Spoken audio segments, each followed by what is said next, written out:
গণমাধ্যমের স্বাধীনতা নিশ্চিত করতে স্বাধীন গণমাধ্যম কমিশন করতে যাচ্ছে সরকার, এমনটাই জানিয়েছেন তথ্য উপদেষ্টা নাহিদ ইসলাম।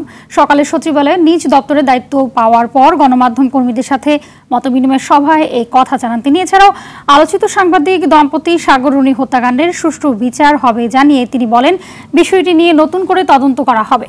গণমাধ্যমে দলীয়করণ করা যাবে না মন্তব্য করে দল নিরপেক্ষভাবে কাজ করতে গণমাধ্যম কর্মীদের প্রতি আহ্বান জানান নাহিদ ইসলাম।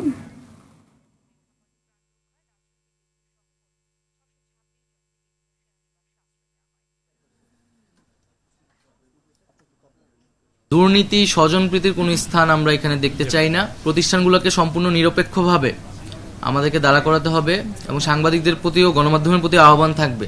আওয়ামী লীগ বিএনপির মতো গণমাধ্যমে হচ্ছে এই ধরনের দুইটা ভাগ থাকে, তো এই বিষয়গুলাও গণমাধ্যম কর্মী বা সাংবাদিকরা বিবেচনা করবেন, যাতে আমরা এই ধরনের রাজনৈতিক বা দলীয়করণ যাতে সাংবাদিকদের ভিতরে না দেখি, আমরা যাতে একটা নিরপেক্ষ জায়গায় জনগণের পক্ষে কথা বলতে পারি। স্বাধীন গণমাধ্যম কমিশনের কথা প্রাথমিকভাবে ভেবেছি, সাংবাদিক সমাজের সাথে আলোচনা করে আপনাদের বক্তব্যের প্রেক্ষিতেই মূলত আমরা এই উদ্যোগগুলো নিতে যাচ্ছি।